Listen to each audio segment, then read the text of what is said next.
Bonjour, je suis Jean-Marc Establé, j'ai 53 ans et je suis UI et UX designer. Alors UI designer c'est User Interface Designer et UX c'est User Experience Designer. Donc j'ai commencé mon parcours il y a plus de 20 ans par une formation classique de graphiste.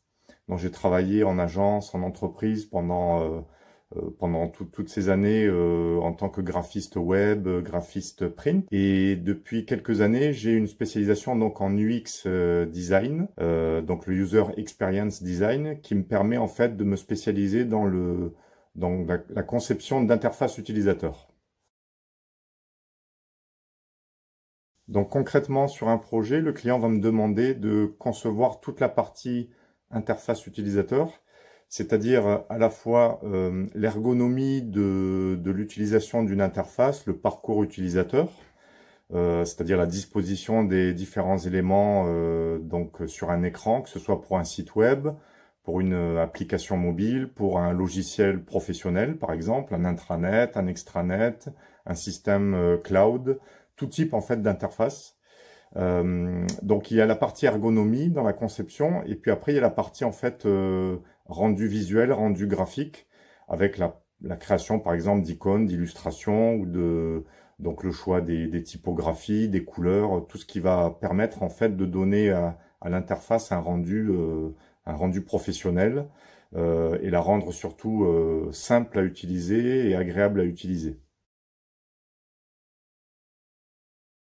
Il est possible d'exercer cette activité de designer soit en tant que salarié en entreprise, soit en tant qu'indépendant. Donc j'ai connu les deux statuts et aujourd'hui le statut que je préfère c'est clairement le statut de freelance, d'indépendant, car j'ai plus de liberté sur l'organisation de mes projets et de mes activités. Et surtout j'ai un contact direct avec le client et c'est la partie la plus intéressante. Ce contact direct, des fois on ne l'a pas quand on travaille en entreprise. Donc c'est vraiment important de le savoir. La contrepartie, c'est que quand on travaille en indépendant, il faut aussi s'occuper de certaines tâches administratives, comme par exemple la gestion, la comptabilité. Il faut bien sûr, il faut faire ses devis, il faut faire des factures. Donc il y a tout un travail administratif qui est à prendre en charge puisqu'on travaille seul quand on est indépendant. Et ça, c'est vrai qu'il faut aussi se préparer à cette particularité. Donc sur un projet de design d'interface, je dois aussi réaliser un prototype. Le prototype, c'est vraiment on va dire la représentation la plus réaliste possible du produit final, de l'interface finale. Donc ce prototype, je le réalise habituellement sur un outil qui s'appelle Figma. Donc ça fait partie des logiciels qu'il faut connaître. Il en existe d'autres, mais celui-là c'est le plus utilisé sur le marché. Après, bon, ben, j'utilise la suite créative d'Adobe avec Illustrator notamment pour créer tout ce qui est images et illustrations vectorielles, les icônes, les pictogrammes, tout ce qui peut faire partie d'une interface utilisateur.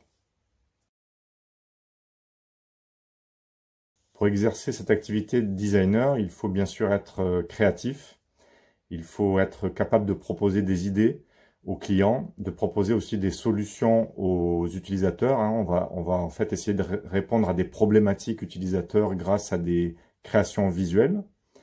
Donc il faut être aussi curieux, très curieux dans le domaine de la technologie, de l'innovation, et avoir aussi le souci du détail quand on travaille sur des images ou sur des interfaces. On a vraiment cette obligation de faire un travail très précis et donc d'avoir ce souci du détail. Ce que j'apprécie dans cette activité de designer, c'est la possibilité de passer d'une discipline à l'autre. On doit connaître à la fois tous les aspects donc du design visuel qui sont liés au langage visuel, à la perception visuelle, à la création graphique, mais aussi certains domaines de la psychologie pour réaliser des enquêtes auprès des utilisateurs. Il y a des normes à connaître en termes de psychologie et de biais cognitifs qui sont assez intéressantes. Et il y a aussi tout un aspect technique. Il faut connaître également un petit peu les langages ou les environnements de développement, les aspects un peu plus informatiques pour les nouveaux supports digitaux, les nouveaux logiciels, les nouvelles technologies, et mettre régulièrement ses connaissances à jour, car c'est un domaine qui évolue tout le temps.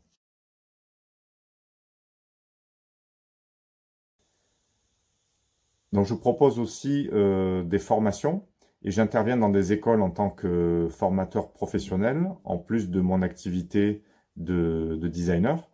Ça c'est aussi intéressant car ça me permet de me former en permanence sur les nouveaux outils, les nouvelles technologies.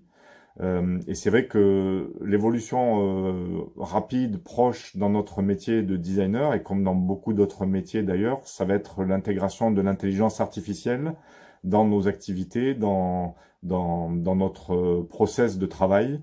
On va être amené à utiliser de plus en plus d'outils liés à l'intelligence artificielle. Donc moi je considère ça comme de nouveaux outils, hein, et pas forcément une menace directe par rapport à nos métiers. Mais c'est vrai qu'en étant formateur, en intervenant dans des écoles, ça me permet aussi de suivre ces progrès et ces évolutions.